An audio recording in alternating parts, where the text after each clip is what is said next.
In the moment, the scanner let out a dry, sharp beep.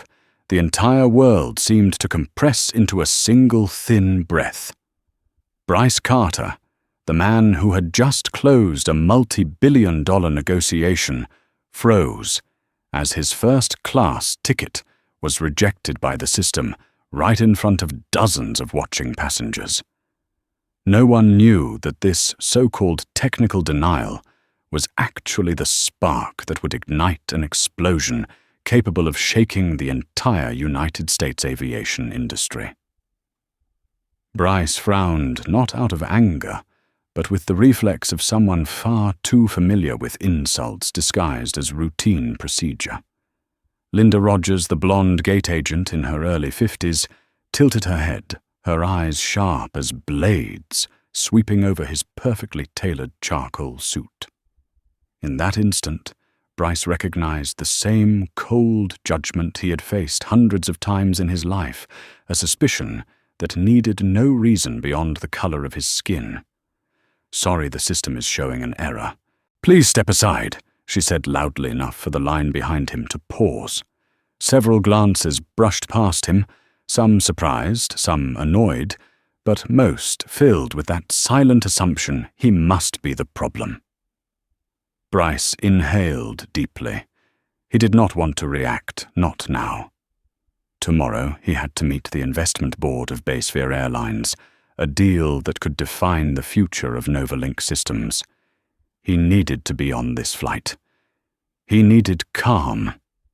But calm became harder to hold when Mark Benson, Linda's supervisor, approached with an air of superiority and looked down at Bryce as if he were an inconvenient puzzle. "What is your name?" Mark asked, without making real eye contact, flipping his clipboard with the kind of well-practiced carelessness that stung. "Bryce Carter." "My seat is 2A. Mark glanced up, and Bryce had already braced himself for it. That look, a thin slice of prejudice he had been forced to swallow his entire life. A look that said, "Are you sure?" Bryce held up the Apex Airlines app on his phone. The screen was clear and bright, first-class seat. 2A Carter Bryce.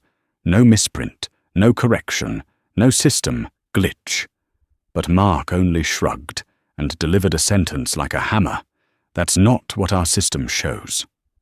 And just like that, like a slow, poisonous wind, Bryce was pushed to the edge of the counter, forced to watch every first-class passenger, all of them white, glide through the scanner effortlessly. Linda flashed a knowing smile at the next guest. "Enjoy your flight." The word sounded routine, but to Bryce they cut deep like a blade. He saw it in their eyes, a quiet satisfaction, a subtle reinforcement of the invisible order they believed in. A couple stared at him, blinking as if witnessing something out of place. A young man whispered to his friend, "Probably a payment issue." Bryce heard it all. Every word and every glance felt like a small cut across his dignity. Bryce was good at enduring. He had been trained to endure. But enduring did not mean staying silent. When the last first-class passenger stepped into the jet bridge, Bryce moved forward. His voice was low, steady, and cold enough to stop breaths. "Can you tell me exactly what the issue is?" Linda rolled her eyes, her tone carrying the subtle mockery that only someone who had suffered it many times could recognize. "We are waiting for system verification. Please be patient." Patient. That word slammed straight into Bryce's memories, the times he had been told to wait a little longer while others were given priority. The meetings where his ideas were ignored until repeated by a white colleague. The luxury stores where security trailed his every step. Patient until when Bryce checked his watch. 10 minutes until the boarding gate closed, yet he was still being held at the door, as if a first-class ticket wasn't enough to cross this unseen boundary. Then he heard Mark's whisper to Linda, soft but unmistakable, Keep him here. Don't let him board until I check. Not a system error. Not a mix-up. Not procedure. Intentional. The truth hit Bryce like a slab of ice, heavy and merciless. He could no longer restrain himself. He lifted his phone, opened the camera, and spoke with a calm so controlled that people around him fell silent. I want to clarify what is happening. I have a valid first-class ticket. Yet I am the only passenger being held back. This is discrimination. The word discrimination cracked through the tense air like lightning. Linda faltered for a moment. Mark spun around his face, tightening. Several passengers stopped and stared, no longer indifferent, but stunned. Other phones rose into the air. The entire gate suddenly felt weighted. Mark forced a brittle smile and tried to bury the truth under polite denial. There's no need to record. We are just dealing with a technical issue. Bryce answered slowly, each word cutting clean as a blade. A technical issue does not recognize skin color. People do. Mark fell silent. Linda fumbled, and for the first time, Bryce saw real fear flicker beneath their eyes, a fear that was both overdue and deserved. But to Bryce, it wasn't victory. It was merely the beginning, because he knew that in that moment, no matter how hard they tried to hide it, the truth had already taken its rightful place beside him. And this was only the opening scene of a much larger confrontation, one where not just a person, but an entire system would finally be forced to answer for what it had long accepted. Bryce Carter walked down the jet bridge as if moving through a long tunnel that swallowed every sound, leaving only the faint echo of distant footsteps and the cold breath of metal. He still held his phone, but his hand was clenched so tightly that his knuckles were stark white. The choking anger no longer blazed like moments ago. It had become a smoldering fire, spreading, gripping his chest as if ready to explode. As he stepped into the cabin, the atmosphere shifted light conversations, the scent of new leather seats, the clatter of laptop cases, all combined into the familiar space Bryce knew. But today it felt strangely oppressive. A young flight attendant, Rachel Moore, smiled professionally at the passenger ahead, but when she saw Bryce, that smile vanished, as if someone had flipped a switch. "Economy cabin on the right, sir," she said, without hesitation, without a single pause, as if she had directed this 1,000 times, and never erred. Bryce did not respond. He only glanced toward first-class, soft-light, spacious, quiet seats, where seat 2A of his should have been gleaming empty, waiting for its rightful owner. And it was indeed empty. The digital name tag clearly read, Carter B. A bitter confirmation that the system was not wrong. The printer was not wrong. It was not a technical error. Only humans were wrong. Rachel stepped halfway forward, as if to block his line of sight. Then repeated voice, lower but firmer.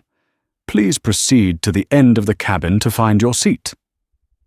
Bryce entered economy, where the world shrank into narrow rows, shoulder to shoulder, the rush of breath and cramped space turning opening a laptop into a battle. He sat in seat 22E, a sweltering middle seat. No window, no breathing room, completely opposite the peace he had been entitled to. The man on his left, a middle-aged businessman, claimed both armrests.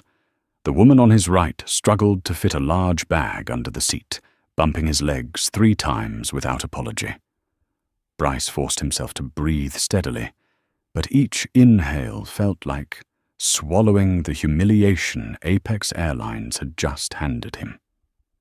Overhead, passengers rummaged through luggage.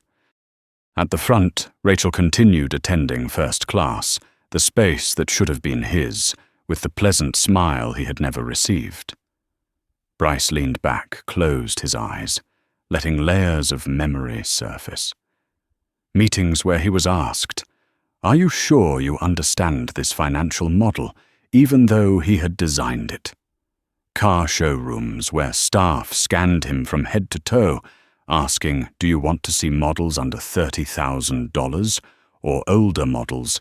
Elegant dinners where the check always went to the white person sitting next to him.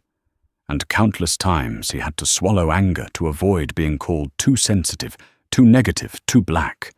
The plane had not yet taken off, but the weight in his chest reached a point where Bryce felt he was no longer breathing air.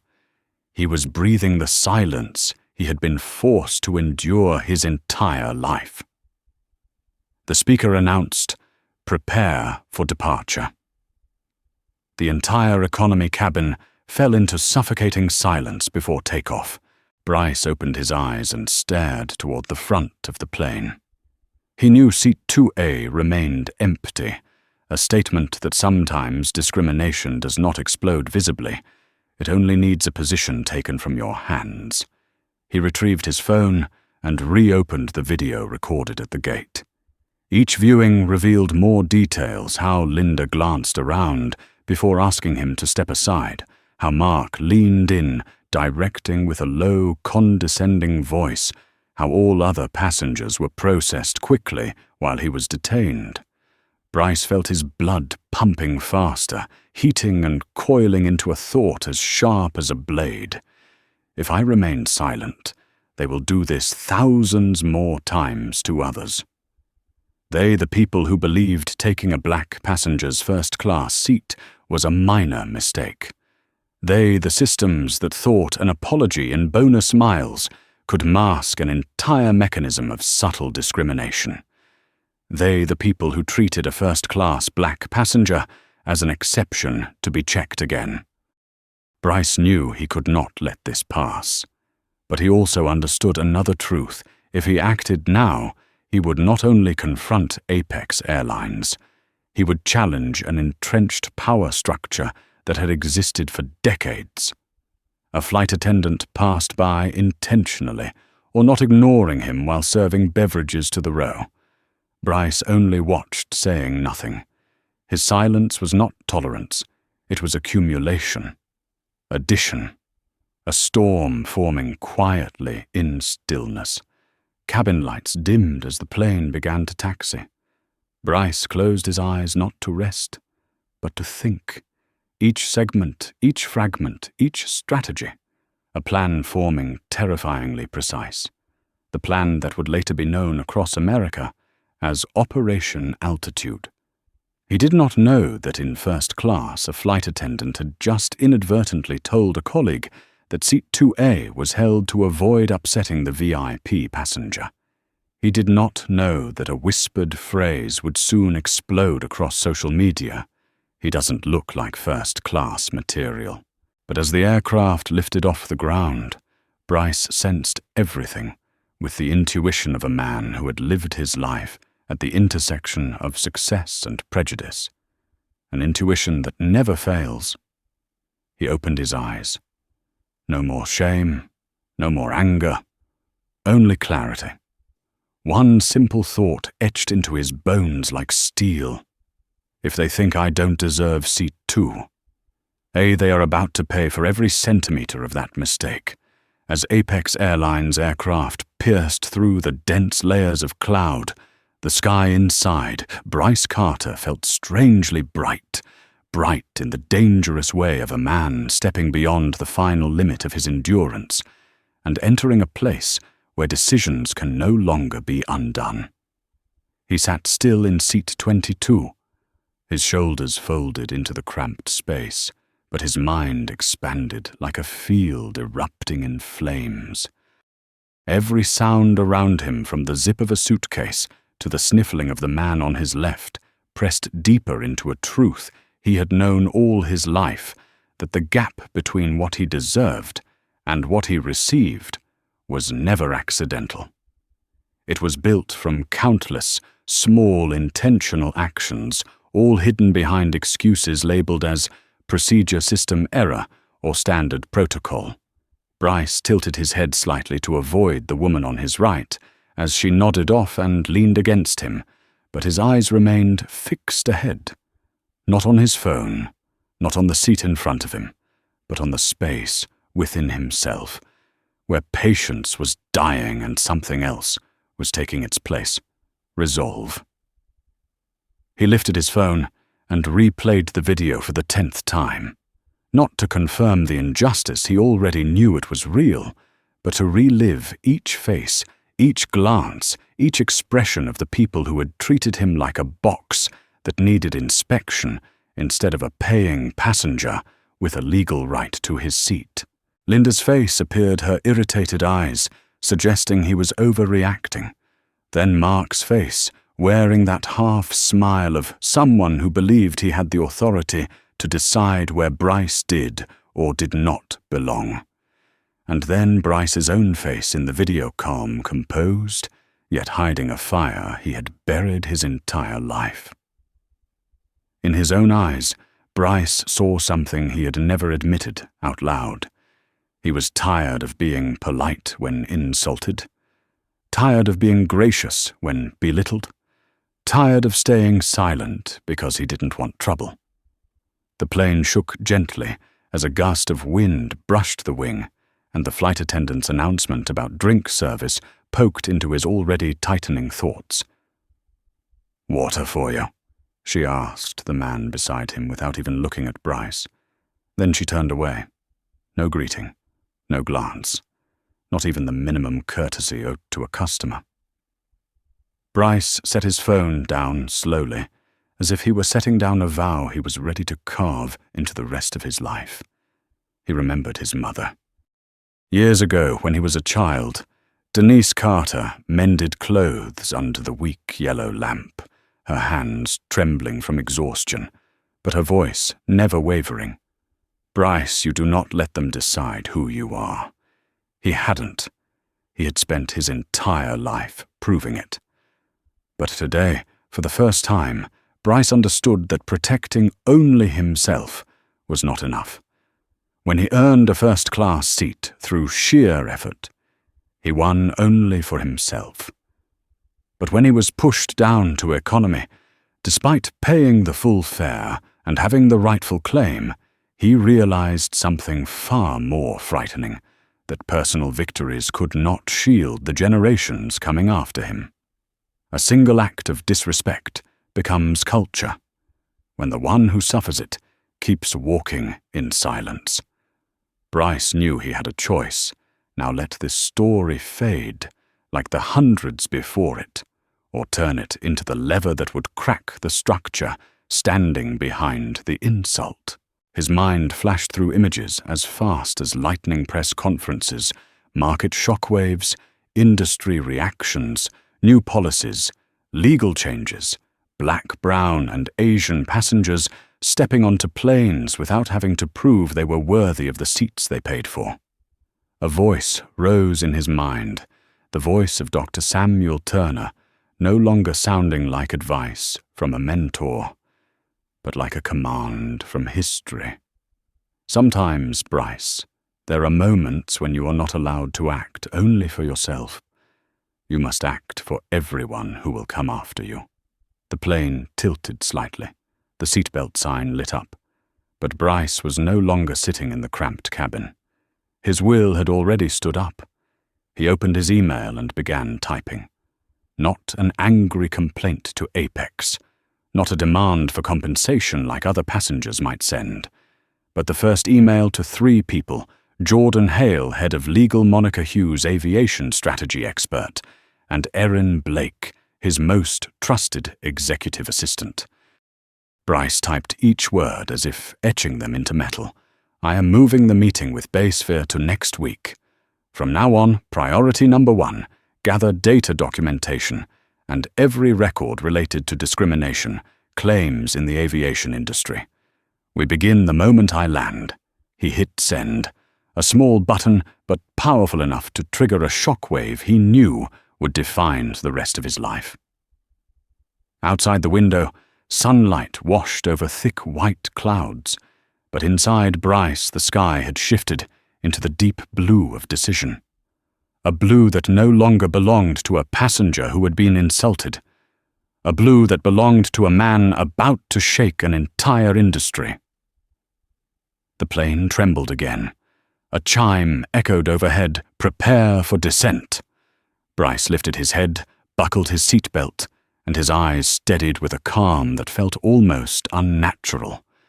Not because the ordeal was behind him, but because everything had only just begun. Up in the sky, in the cramped cabin of Seat 22, Bryce Carter made the decision that would change the future of millions. He would not reclaim a first-class seat for himself. He would reclaim the entire sky. When the wheels of the Apex Airlines aircraft touched the runway in San Francisco, the economy cabin trembled lightly, but inside, Bryce Carter, a far greater tremor was unfolding, not from the plane, but from the violent shift taking place in his mind. He did not wait for the flight attendants to open the door, nor for passengers to stand up and wrestle with their luggage. Bryce simply sat still.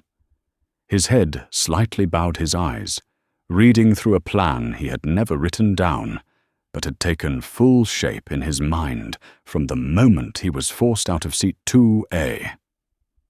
When the seatbelt sign switched off, Bryce rose and walked out of the aircraft with steps that were long and straight, carrying the dual weight of a humiliated man and a man about to launch a campaign. No one at the airport knew that the tall man with the steel-filled gaze was not just an economy passenger who had endured a terrible flight, but the eye of a storm that would soon pull an entire airline into crisis. He headed to the lounge, using the access granted by his platinum card. The receptionist greeted him with a level of respect he had not received all morning, and that only sharpened a truth he now saw clearly in this system. Respect was not a value. It was a choice, and when the system had the power to choose, it always chose against people like him. Bryce found a quiet table, opened his laptop, and connected his headphones. Within minutes, the three most important people in his orbit appeared on the video call.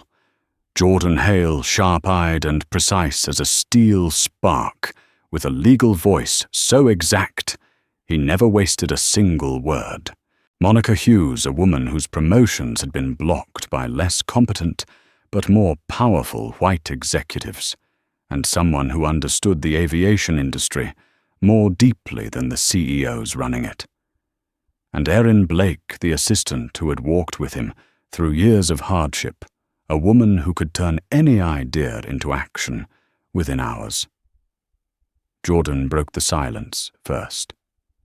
I watched the video. "Bryce, this isn't just a policy violation. This is intentional discrimination," Bryce replied with a calm voice that barely concealed the magma beneath it. "I know, and I don't intend to let it fade." Monica leaned closer to the screen, flipping through a file Bryce suspected she had assembled within an hour. "What happened to you is not Apex's first offense. I found at least 7 similar incidents in the past 3 years. Every single one was settled quietly. None were made public." Erin suddenly cut in her voice, trembling with anger she struggled to suppress. "And look at this, Bryce. Morning news on the West Coast has already picked up your clip. A few outlets are even asking for your identity. It looks like the video is about to go viral." Bryce was not surprised. He understood how the world worked now. A video captured at an airport gate could spread faster than any airline apology. But he was not after momentary outrage. He wanted structural change. Bryce spoke slowly, each word dropping like a piece of metal hitting the table. "We will do 3 things. First, gather every record of complaints, lawsuits, and grievances pertaining to discrimination involving Apex. Second, scan industry data to see if similar patterns exist with other airlines. Third, I will go public with the incident. but not as a victim begging for justice, Jordan asked immediately. Then how Bryce looked directly into the camera, his gaze no longer that of a man who had been humiliated, but of someone about to become a genuine threat to those who believed they had the right to mistreat others. As a CEO. Monica smiled. Not a happy smile, but the kind that said she had been waiting for this moment for a long time. Erin nodded hard, almost rising from her seat. "You want to start right now?" Bryce answered. "Right now. We don't have time to wait." They divided the tasks, and the campaign began instantly. Erin sent a barrage of emails to the data teams. Monica contacted old colleagues in the industry, people who had been passed over for jobs they deserved. Jordan began constructing a system for collecting statements from passengers who had been mistreated. Bryce closed his laptop, but less than a minute later, a notification popped up on his phone: Apex Airlines Customer Relations. "Dear Mr. Carter, we apologize for the inconvenience. We have added 500 bonus points to your account." Bryce laughed, a sharp laugh like a shard of broken glass. 500 bonus points. An insult repaid with a reward that could not even cover a short domestic flight. That was not an apology. That was evidence that the airline believed he would stay quiet. Bryce did not reply. He opened social media, selected the video recorded at the gate, trimmed it into a 3-minute sequence, the clearest and most detailed version. He added a caption: "First class, while black." This was not a system error. This is how they treated me, and many others. He hit post. 3 seconds later, the first view appeared. 5 seconds later, the first comment. 1 minute later, thousands of shares erupted. Bryce remained still, but he felt the unmistakable shift coursing through the air. A tremor. A chain reaction. A blow against the wall of silence the aviation industry had fortified for far too long. But what kept Bryce from blinking, smiling, or shaking was one simple truth. Apex Airlines still didn't understand the magnitude of their mistake. They had not merely taken seat 2A from him, they had taken the last inch of his patience. And when a man like Bryce Carter runs out of patience, an entire system should brace itself for the consequences. When Bryce Carter left the airport, he carried a strange feeling with him, not anger, not excitement, but a cold, quiet calm of a man who knew he had ignited a match exactly where the fuel was thickest. As he stepped into the car, his phone vibrated non-stop like a heartbeat, racing out of control. But Bryce did not need to look to know what was happening. The numbers, the comments, the shares, the hashtags, tiny sparks gathering, twisting into each other, preparing to become a storm larger than any flight he had ever taken. As the car pulled away from the airport, Bryce unlocked his phone. His 3-minute video, sharp, clear, calm. Nothing but the truth had already crossed 600,000 views in 2 hours. The pinned comment was from a black woman. This happened to me too. An Asian man wrote, "I talked to Apex 4 times about excessive screening. They never admitted anything." A former flight attendant added, "I quit because I couldn't take the unspoken rules anymore." Bryce read each line, each one striking the wall he was about to break. But when he reached commenter number 37,000, he stopped. A short sentence. "This industry needs someone like you." Bryce set the phones down. His head rested against the seat. His eyes closed, not out of exhaustion, but to feel the weight of what he had started. He understood that what was spreading was no longer just a video. It was collective memory. It was generational anger long suppressed. It was a readiness to rise once someone dared take the first step. At Apex Airlines' headquarters in Dallas, An emergency meeting was called instantly. Cold white neon lights shone down on pale faces across the communications team. Bryce's video filled the giant screen. Linda Rogers and Mark Benson, whose names appeared in thousands of furious comments, were not in the room, but it felt as if they were standing at the center of a public trial. Jessica Hill, head of PR, spoke so fast she nearly ran out of breath. We are being hit from every direction. The hashtag first class, while black, is #1 nationwide. A junior communications staffer raised a trembling hand. CNN, CBS, CNBC are all running it, and it looks like the man in the video is the CEO of NovaLink Systems. The room froze. Richard Collins, Apex's CEO, leaned back in his chair, exhaling hard, trying to appear calm, as if this were just a minor inconvenience. But his eyes betrayed panic. He's just a VIP passenger. We've handled hundreds of worse cases. A simple apology is enough. Jessica bit her lip. Not this time. He has media power, and he's furious.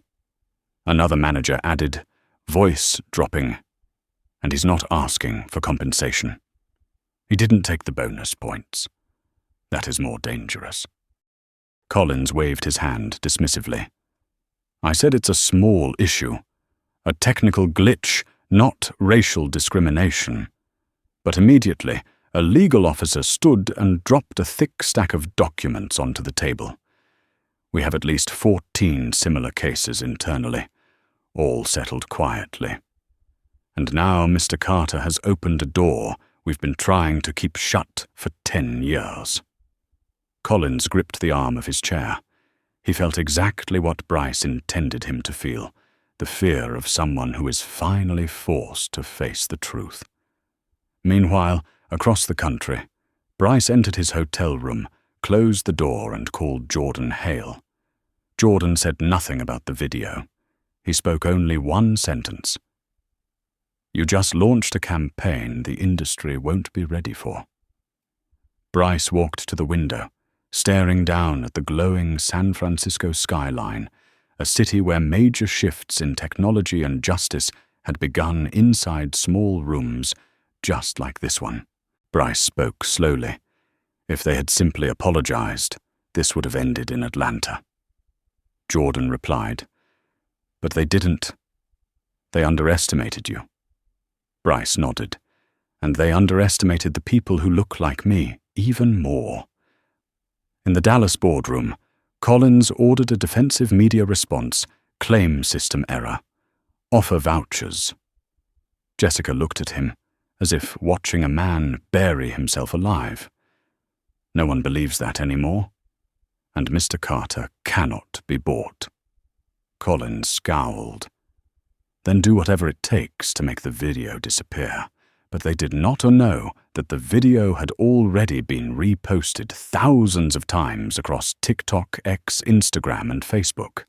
Black community pages, human rights groups, activists, major YouTubers, all analyzing the moment Bryce was told to step aside. And most importantly, the video had been saved by hundreds of accounts, meaning Apex could never erase it.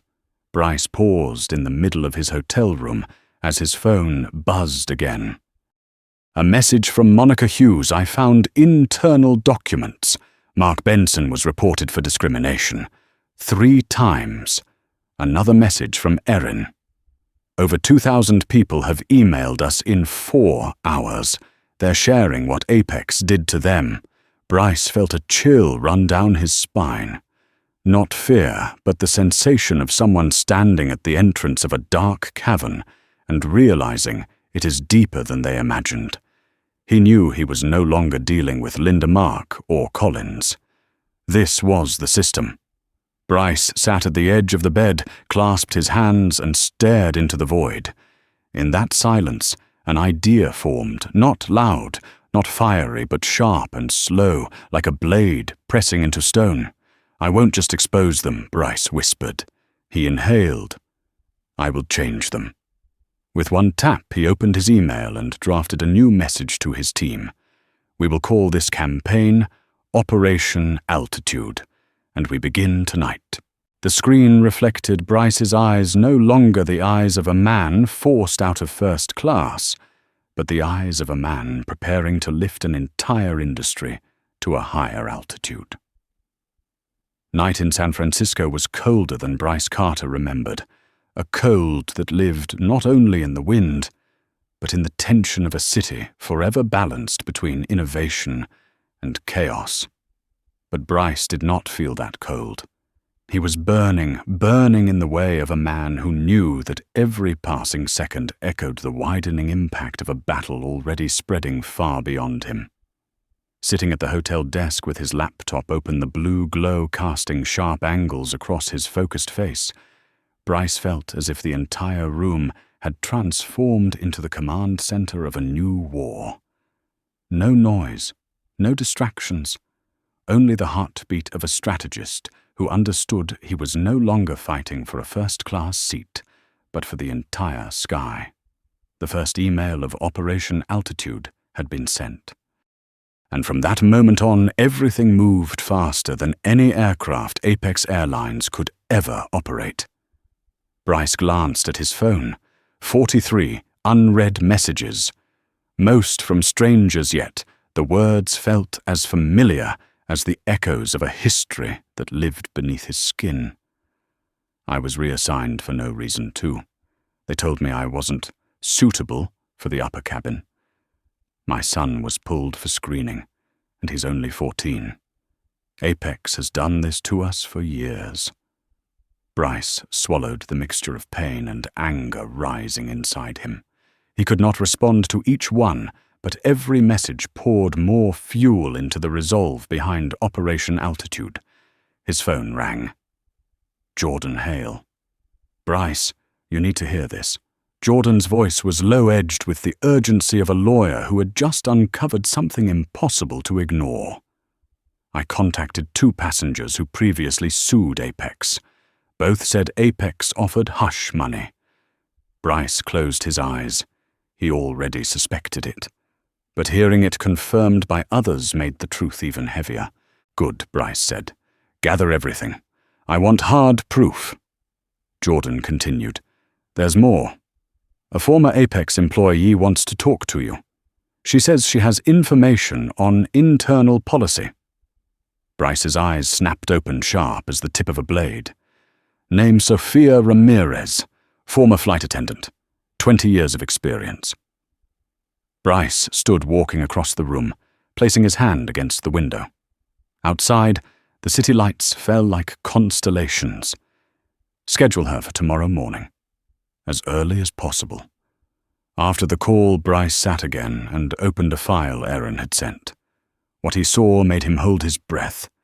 Erin had compiled 1,200 social media reports in 7 hours.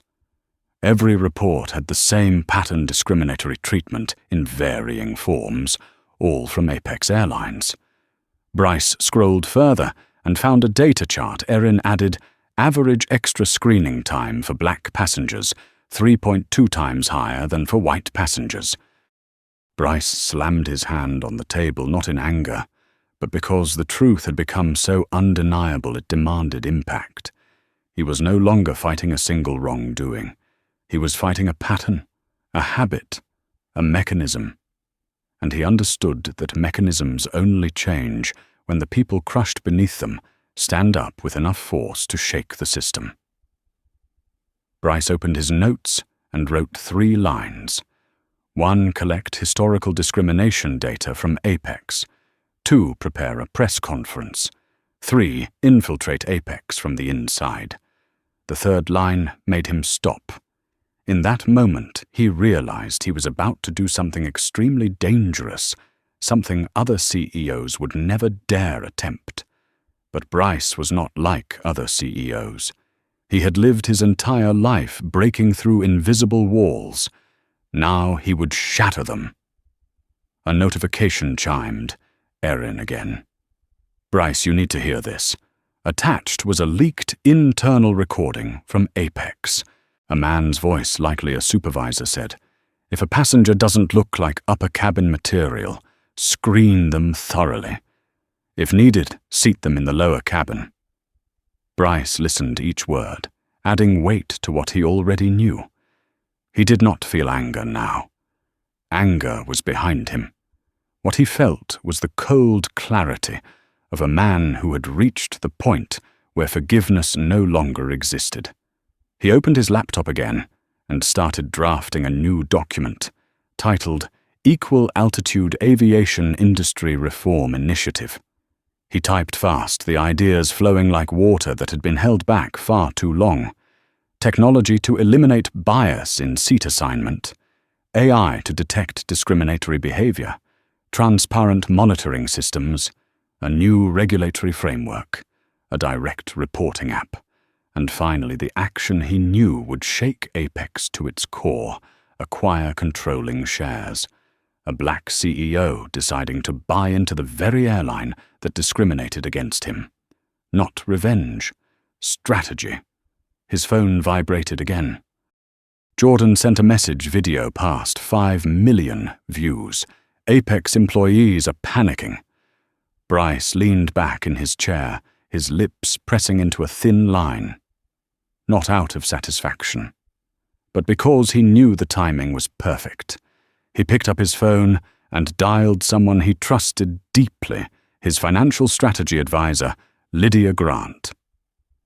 Lydia, Bryce said, his voice low and steady as steel, I want to buy Apex Airlines shares.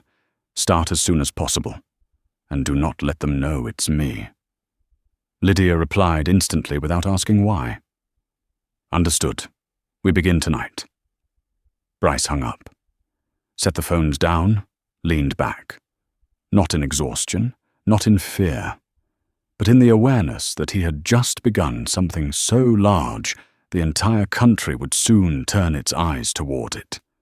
In Dallas, Apex was trying to smother a fire with claims of system errors.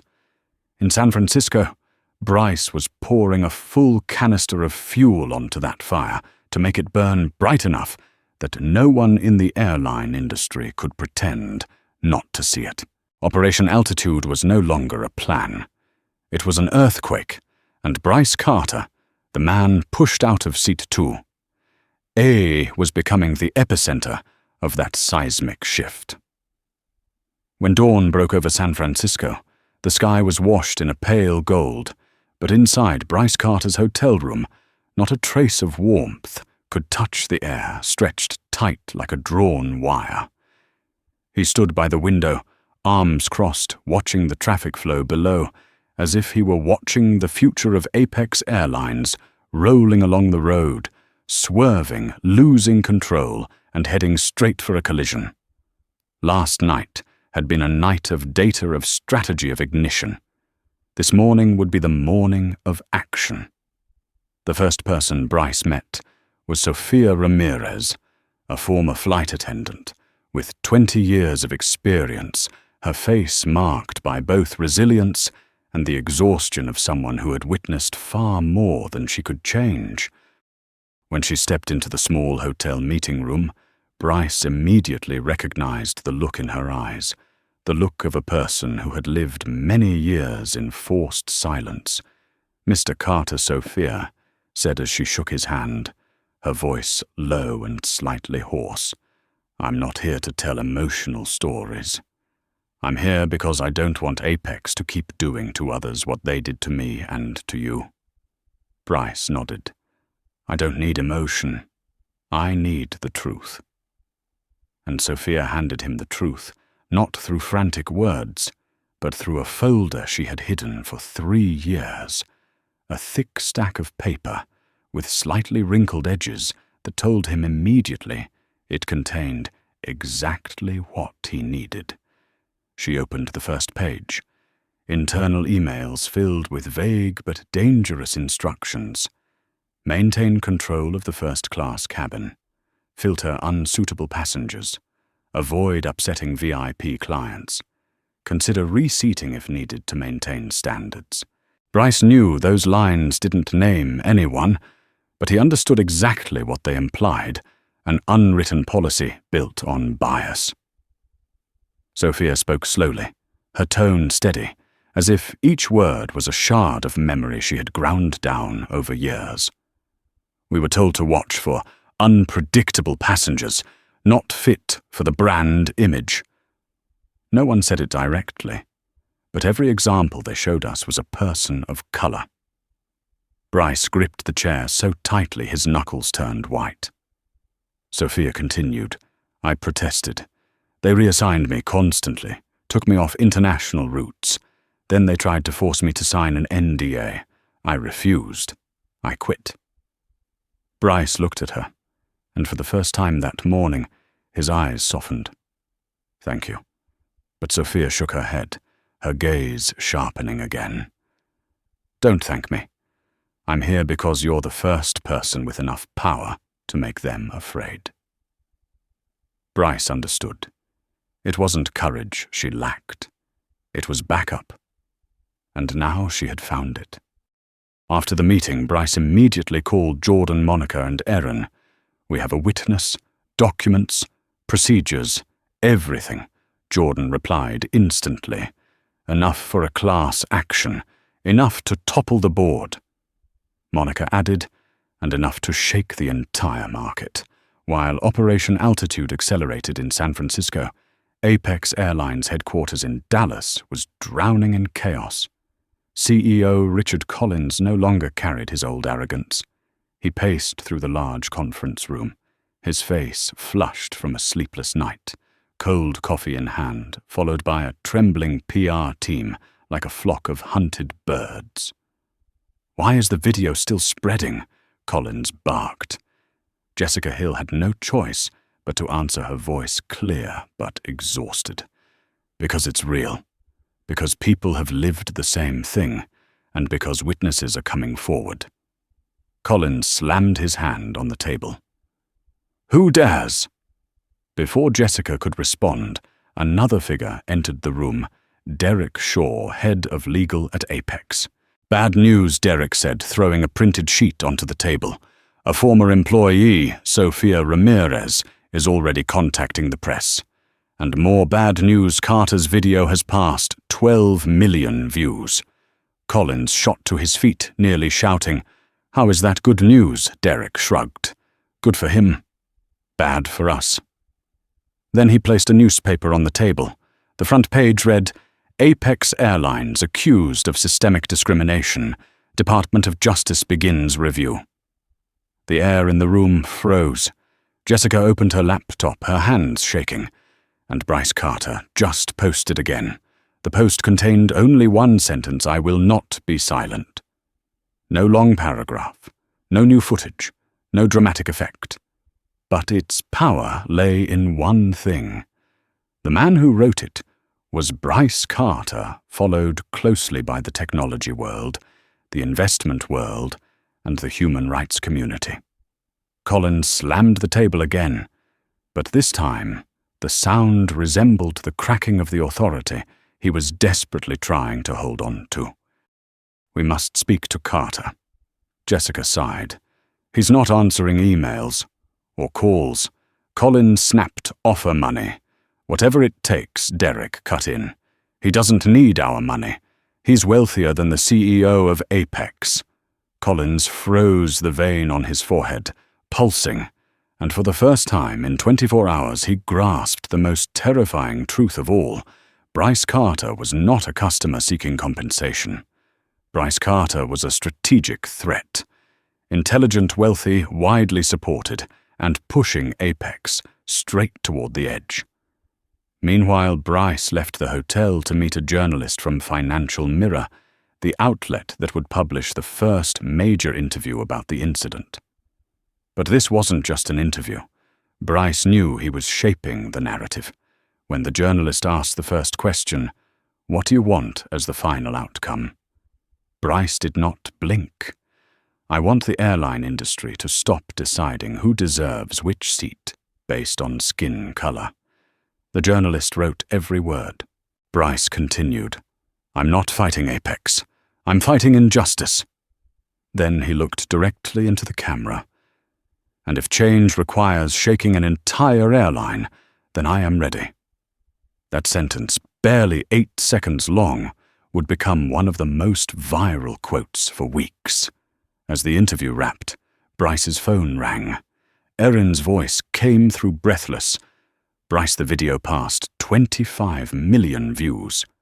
And the Department of Justice is officially reaching out. Bryce tightened his grip on his briefcase. No smile, no excitement, only a cold calm. Good. This is only the beginning. And just as he stepped onto the curb to call a car, flashlights exploded around him. Reporters, cameras, microphones. But Bryce did not feel overwhelmed. This was the stage he had been preparing to step onto. Because Bryce Carter was no longer the passenger, humiliated at the Atlanta gate. He had become the man leading a revolution in the sky. And Operation Altitude had just been unveiled to the world. When Bryce Carter stepped out of the Financial Mirror building that morning, he did not expect the world outside to have transformed completely. It was no longer isolated anger, no longer the outrage of a few communities. This was a wave, and he was the epicenter. Cameras, reporters, and microphones lifted toward him all at once, flashes erupting like sparks in the dark. Yet Bryce remained impossibly calm.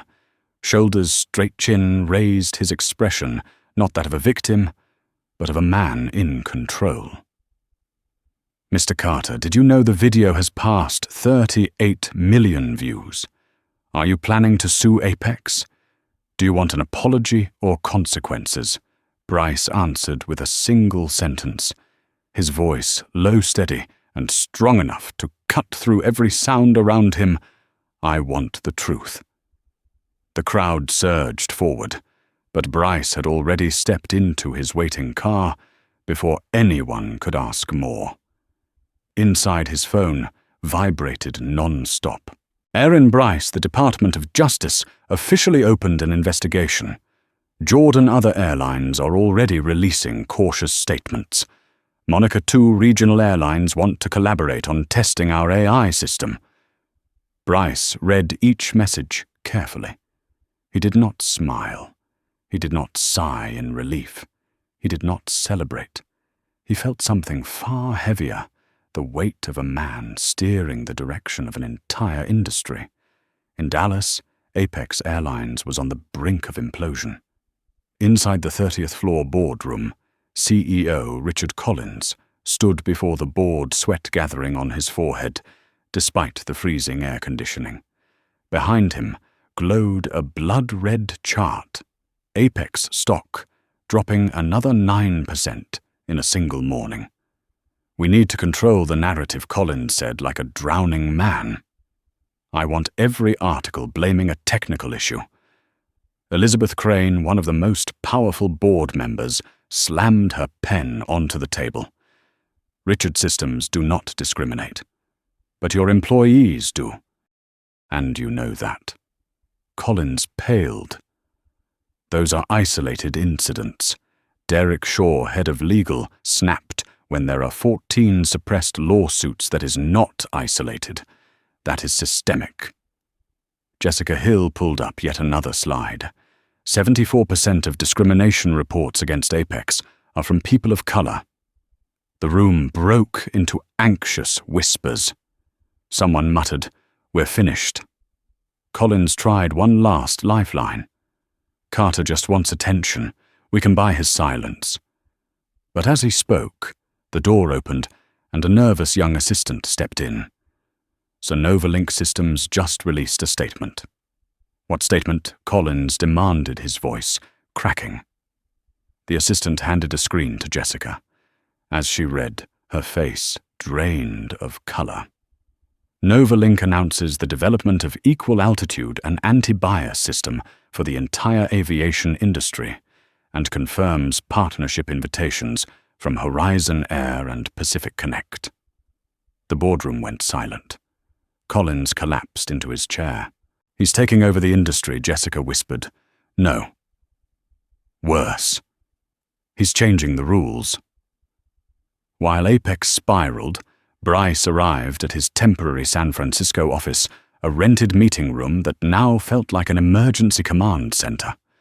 Jordan was waiting, holding a thick binder like a weapon. "Bryce, we have enough for a class action." Bryce sat, expression stern. "Not yet." Jordan narrowed his eyes.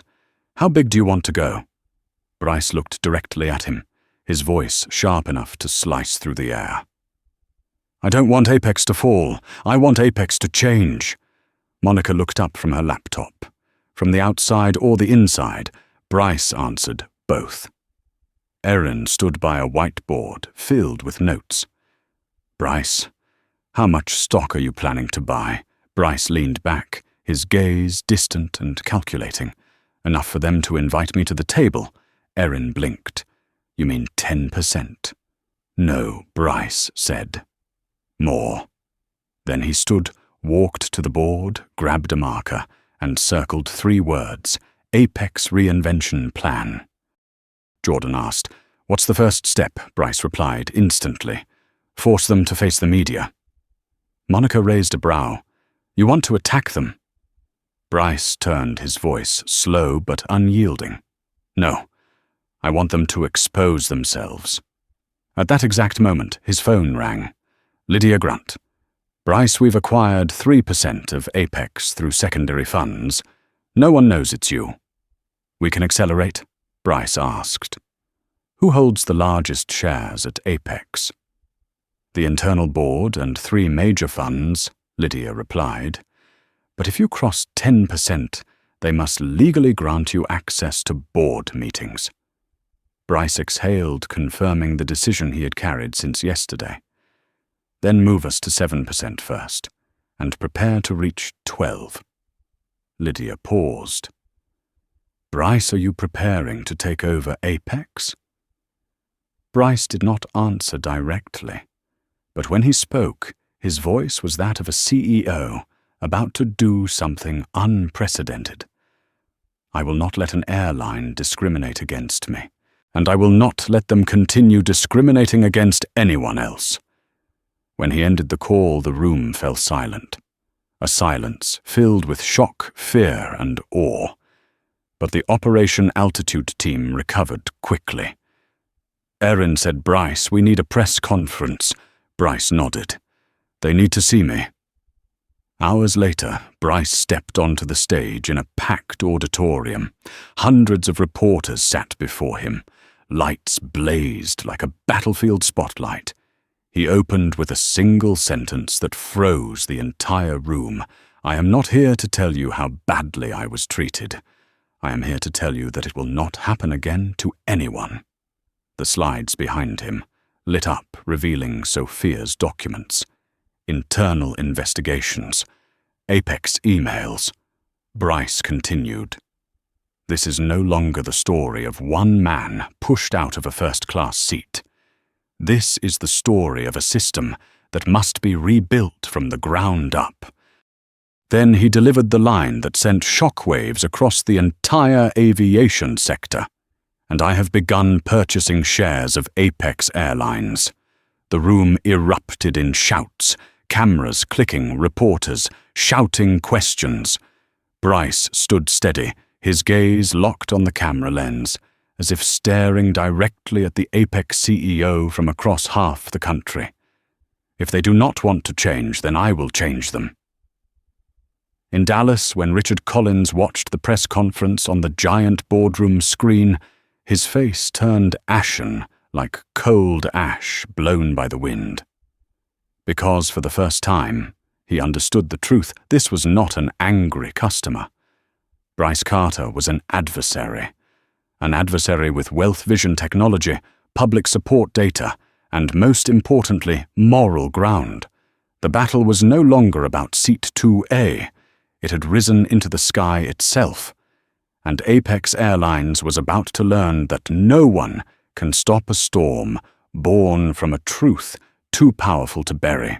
When Bryce Carter landed in Atlanta, beneath a heavy cloud-filled afternoon sky, he paid no attention to the weather.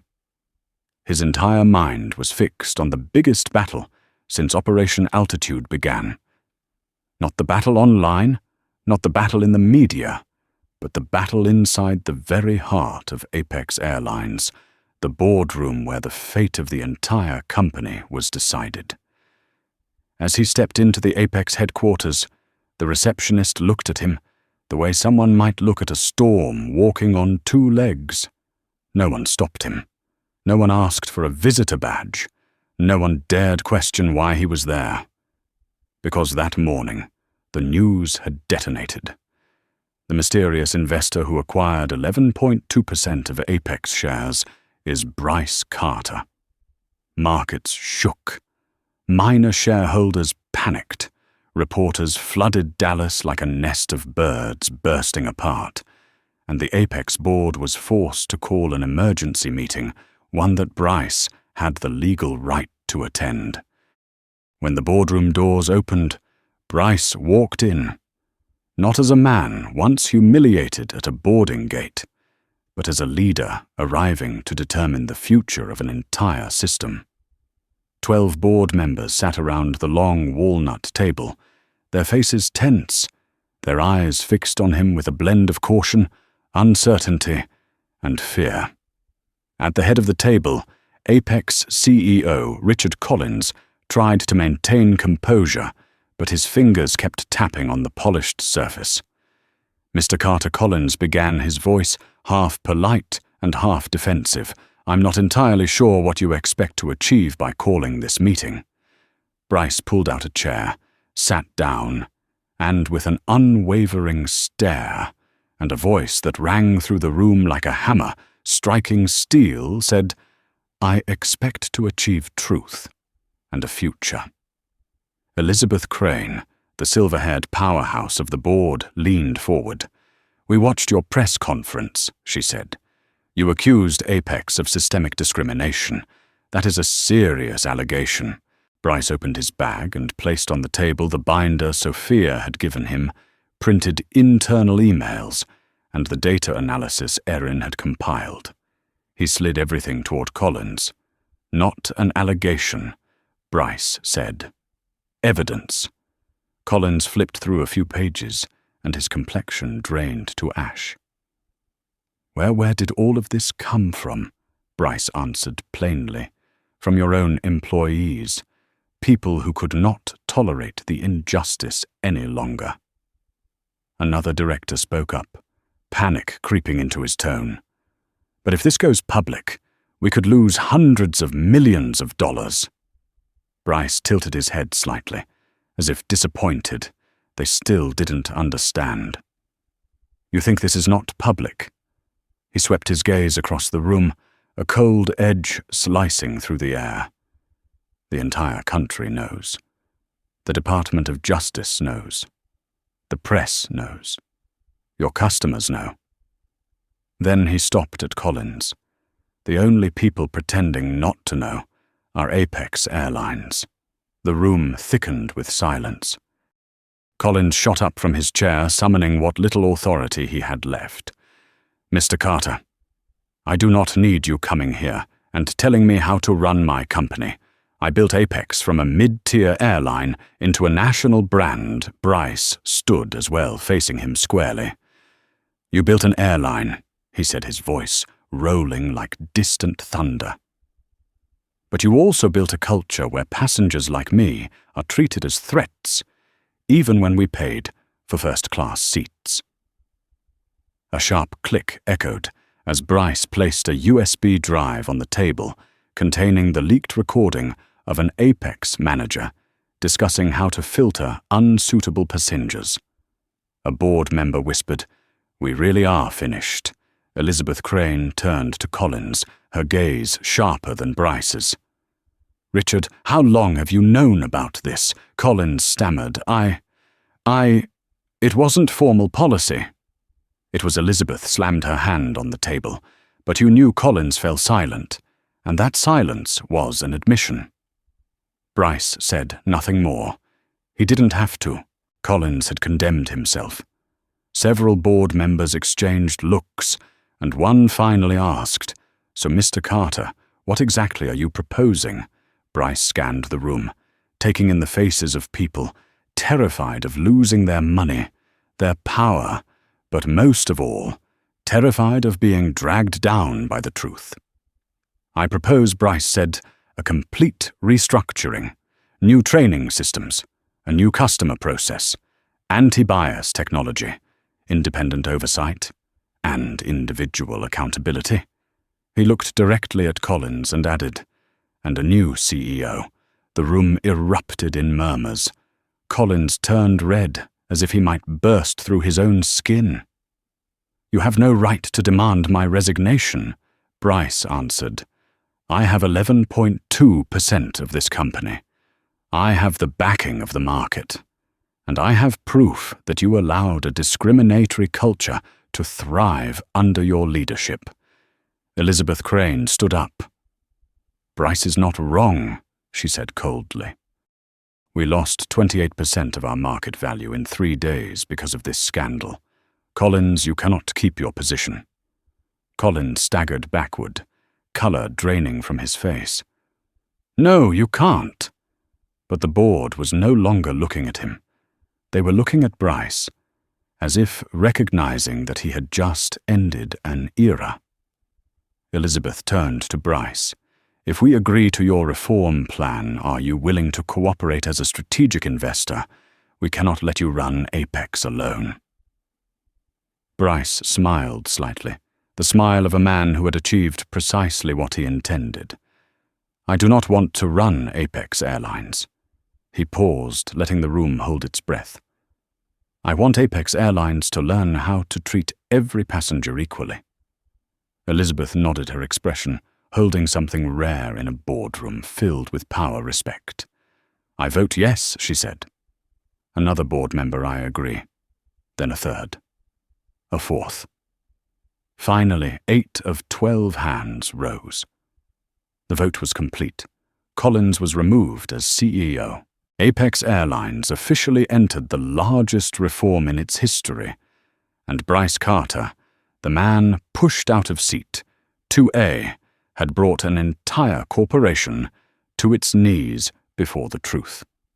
When the meeting ended, Bryce gathered his documents, stood, and left without another word. He didn't need to speak. The result spoke for him. As he stepped out of the building, the afternoon sun fell across his face, not the light of personal victory, but the light of a beginning. Bryce knew this clearly. Replacing the CEO was only the first step. The hard part was still ahead. Rebuilding an airline from the inside out was no simple battle. But he had once built an entire tech empire from a small room in Chicago.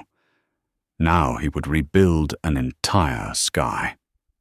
6 months after the decisive meeting in Atlanta, Bryce Carter stood inside the international terminal of Apex Airlines, now completely rebuilt under the equal service protocol he had initiated. The transparent glass ceiling reflected the soft blue spring sky, sunlight pouring over the polished marble floor, while new digital boards displayed a fully transparent boarding process, every passenger called in a fair sequence, with no more whispered classifications, no more prejudiced glances, and no more moments like the ones Bryce himself once endured, moments when the color of his skin became the silent reason he was deemed unfit. As Bryce entered the check-in area, a new employee, a young African-American woman named Alyssa, greeted him with a warmth he had never seen at Apex before. Good morning, Mr. Carter. Thank you for flying with us. No suspicion, no evaluative stare, no subtle check to see whether he belonged in first class. Bryce nodded. Thank you, Alyssa.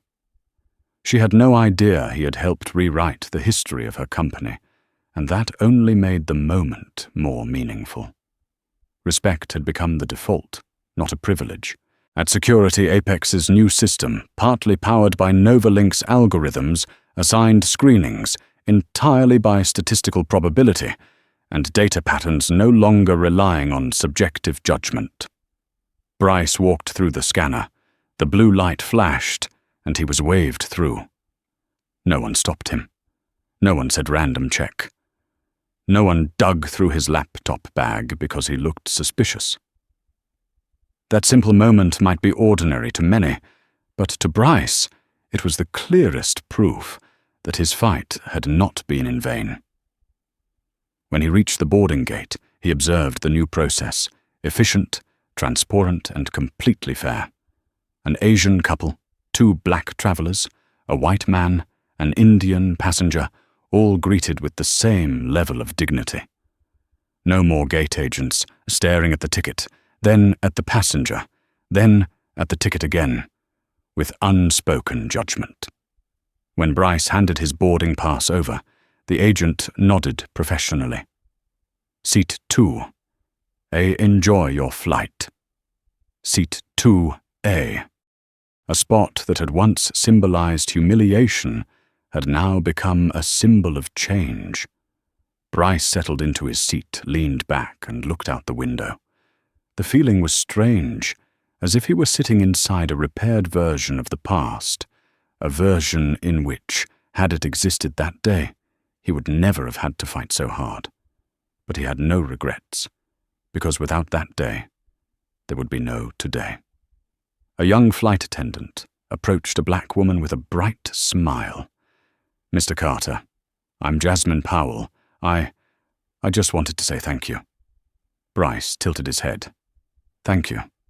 Jasmine nodded quickly, her eyes shimmering with emotion. "I applied to 3 airlines before this, and got rejected. They said I lacked experience, but the real reason I knew what it was. But Apex changed its hiring process, and now I'm here in the uniform I dreamed of."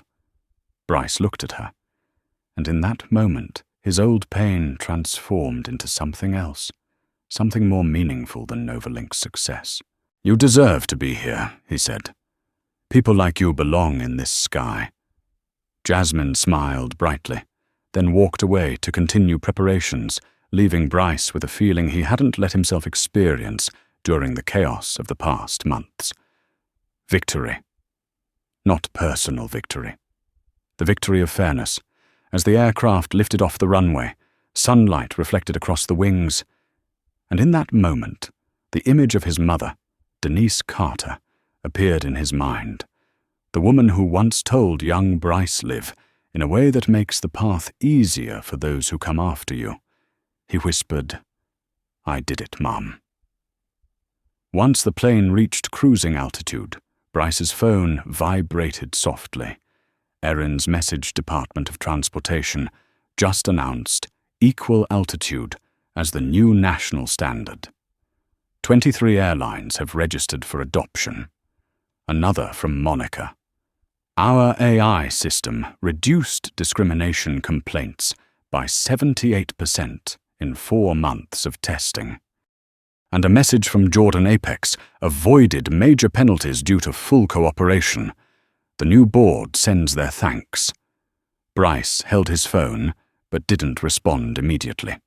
Instead, he gazed out at the open sky, vast, borderless, unsegmented by color. He saw a future. When the plane landed in Chicago, where he would attend the National Transportation Summit, he met Eleanor Crane, the board member who had voted to remove Collins and open the doors to reform. She handed him a small envelope. "My father wrote this in 1946, she said. "He would want you to have it." Bryce opened it. Inside was an old handwritten note. "In the sky, no one is above anyone. If an airline cannot treat people equally, it does not deserve to fly." Bryce tightened his grip on the note, feeling his throat sting. Eleanor placed a hand on his shoulder. "You helped us remember what we had forgotten." Bryce gave a small nod.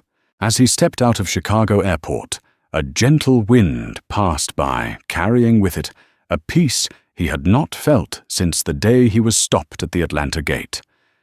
But peace was not an ending. It was the beginning of a new chapter. Because Operation Altitude had not only changed Apex Airlines, it changed the aviation industry. It changed how people saw one another. It changed what it meant for a black passenger to board a plane. And above all, it changed Bryce Carter himself from a man denied a first-class seat into a man who rebuilt the sky. That day, as Bryce left the airport, he knew that many other industries still needed revolutions of their own. He knew injustice did not only live in airports, but everywhere people crossed paths. And he knew Operation Altitude was only the beginning. But unlike the first day of his fight, he was no longer walking alone. He walked with millions who believed the sky belonged to everyone. And Bryce Carter, once pulled aside because he didn't look like he belonged in the upper cabin, had become the living proof of the simplest truth. No one has the right to decide your place in this world, but you. The sky was open, justice was rising, and Bryce's journey had only just begun. From the perspective of an expert in organizational culture and systemic behavior, Bryce Carter's journey reveals a truth many companies often avoid. Injustice never begins with loud or obvious acts. It begins with small habits repeated so many times that they quietly become a new normal. A seat taken away, a suspicious glance, a vague procedure, each one seems insignificant on its own. But together, they form a structure powerful enough to crush even the most capable individuals. What makes this story remarkable is not that Bryce is a CEO or that he has financial influence, but that he chose to use that influence in a way very few dare to. Instead of seeking compensation for himself, he forced an entire system to confront its own reflection. That is the essence of modern leadership, not standing above others, but lifting the entire system with you. His journey proves that when one person with vision data and unwavering resolve decides to take a stand, things that seemed unchangeable for decades can be dismantled in a matter of months. And most importantly, real change never starts from an organization. It starts from an individual who decides to remain silent no longer. If this story resonates with you, like the video to spread the message of fairness and courage. Subscribe to stay with us on future journeys, where people rise for what is right. And leave a comment with the words, "New Sky," to show that you too believe every person deserves to be treated fairly wherever they go.